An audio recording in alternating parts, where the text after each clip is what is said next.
we are entering into a 2, 3, 4 day period of extreme fire danger. Parts of California prepare to go dark. PG&E could potentially shut off power for thousands of customers across California. It is a big inconvenience to be without power. Red flag warnings hit our mountain communities, and people on the valley floor also prepare for outages in their neighborhoods. This is devastating when you have local babies who are dying from an STD that is very treatable. That is horrific and devastating to us. STD rates rise in Kern County, and newborns are paying the consequences of the epidemic. Live in high definition from KBAK TV in Bakersfield, this is Eyewitness News at 5. Thanks for joining us this evening. I'm Rochelle Murcia. And I'm Dave Gonzalez. Hundreds of thousands of people across California could be without power for days in the largest public safety outage in the state's history. PG&E started shutting off power in more than half of the state's 58 counties because of winds creating a dangerous wildfire threat. Power outages started last night in several northern California counties. Forecasted winds over 50 miles per hour could knock down trees into wires, causing dangerous wildfires. It's very consequential. And by the way, I'm outraged because it didn't need to happen. Didn't need to happen if you had an investor-owned utility who was making kind of investments that your investor-owned utility was making down here, and focusing on modern transmission lines, and focusing on modern ways of turning on and off lights that wouldn't be disruptive in the aggregate to 1 million or 2 million people, as it potentially may impact over the next 24 to 48 hours.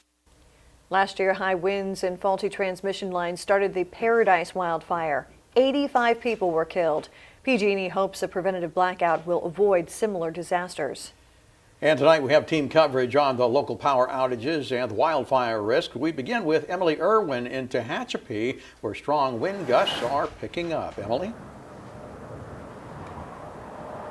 Yeah, Dave, Rochelle, I'm here in Tehachapi where we have been getting hit with 18 to 20 mile an hour winds all day. I was actually on another assignment today trying to shoot outside, and we ended up having to go inside because the wind out here is deafening. You can see the flags behind me, the trees behind me. They are just totally getting whipped around by this wind. And this is what power companies are concerned with. The wind coupled with this brush that totally surrounds Tehachapi creates a very, very high fire risk. Now, Tehachapi is actually covered by Southern California Edison, and they are also issuing public safety power shutoffs for certain areas. The area that could be affected is actually 25 minutes west of Tehachapi, closer to the Golden Bear Springs area. As we know right now, power is still on, but this is all anybody can talk about: the wind, the possible power outages. And I spoke with a father-son duo earlier today. Dad not so happy with the power companies. The son not so happy with what the wind does to his hair. What do you think about power companies shutting off power to reduce the risk of fire? I don't think that they should be allowed to. I think they should take the necessary precautions so that they don't have to shut the power off. Do you tell me what you do and do not like about the wind? My hair gets in my face. That's like the one thing.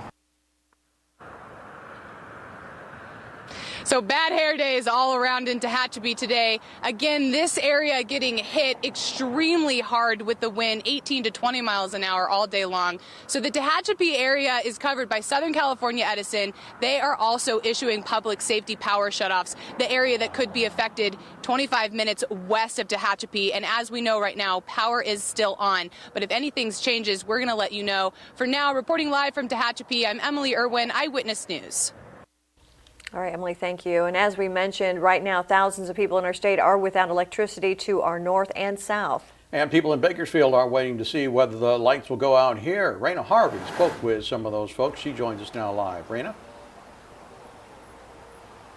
Well, Dave and Rochelle, we're live downtown outside of that PG&E building where people have been frequenting all day, irregardless of that potential shutdown. Now, the main question on many minds are, is my power going to be cut off? Well, PG&E is saying they don't know. They just want to make sure you at home are prepared. This is like the only text I got, and then I got a phone call. We met several concerned local people who have received text messages like these, letting them know they could be without power. I have a lot of stuff that I haven't gotten prepared, and it seems like it kind of came out of nowhere, so I'm I might be losing a lot of food today, so that sucks. I think that PG&E should step up their game and figure out a way to not affect people with power outages. We have notified proactively more than 42,000 customers here in Kern County that their power could be de-energized in the next 24 hours due to high fire risk here in the county. PG&E and SoCal Edison have already shut off customers across the state, cutting power to customers overnight in 34 counties. And customers in Kern County are getting prepared. Did everything like my homework and stuff, so I'm good just in case like I have to live like in the dark for like 3 days. But not everyone is too happy about it. It's something that could have been avoided. It doesn't make any sense, other than they're claiming that it will help prevent fires or some such nonsense like that. If Kern County goes dark, PG&E says it could take days to restore power. So it's important for our customers to know, they say, I'm not seeing that weather here, but you have to understand how our electric system works. We do need to take you out of service because of the weather conditions we are seeing that is impacting our electric system and to keep our communities safe. Now, the Kern High School District is also watching these potential power outages. We know that 2 schools, Stockdale High and North High, are going to be on a 2-hour delay tomorrow.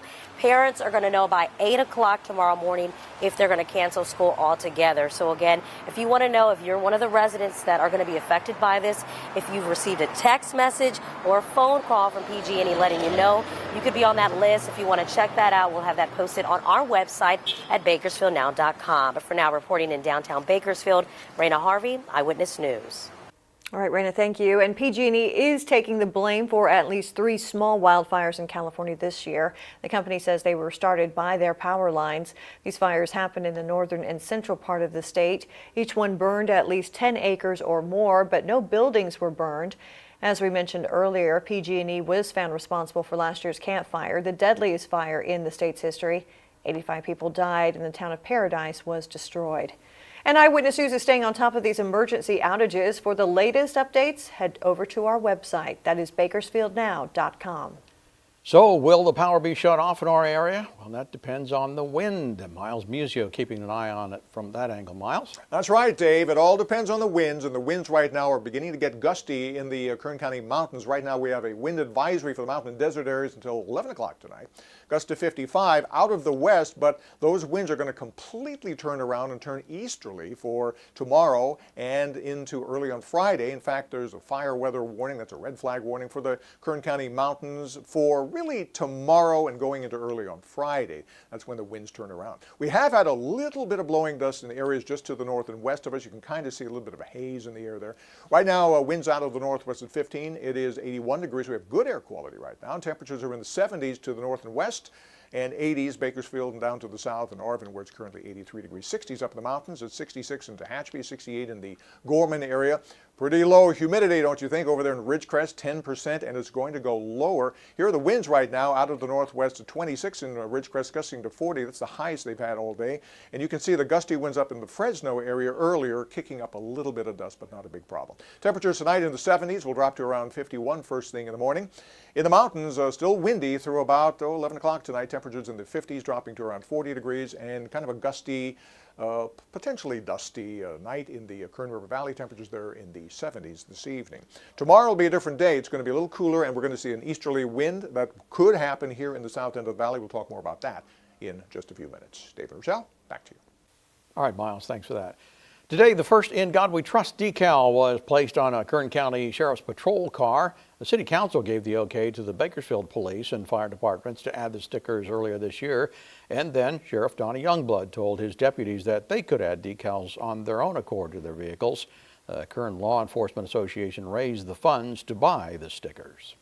The Environmental Protection Agency reached an agreement to end all sales of a dangerous pesticide in California. All use of chlorpyrifos will end February of next year. Studies have shown it causes brain damage in babies and children. California sprays more of the pesticide than any other state, with most of it used right here in Kern County. The Department of Food and Agriculture will grant $1.5 million to develop a safe alternative to that pesticide.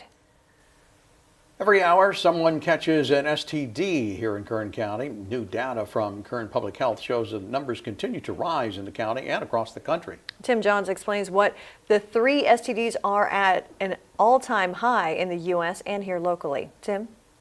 That's right, Dave Rochelle. Rates of syphilis, gonorrhea, and chlamydia have gone up in the U.S. That's according to the U.S. Centers for Disease Control and Prevention. And last year, Kern County saw in almost 10,000 cases of these 3 STDs combined. Here's a look at what that looks like inside of a hospital. In 2018, the county saw an average of 19 people per day for chlamydia, an average of 6 people per day for gonorrhea, and 4 people per day for syphilis. Now, another number that stands out is what Kern County is second in the state for, and that's congenital syphilis. That's when a child is born with syphilis from their mother. We saw 56 cases of this last year. In 2017, we only saw 33. Most STDs are not detectable, and most STDs people may not know they have. That's why it is so important to protect yourself. It is so important to get tested and practice safe, healthy behaviors. Now, health experts say the rise in cases could be that screenings are more readily available, leading more people to get tested. However, according to the CDC, they say it's because the use of condoms is on the decline.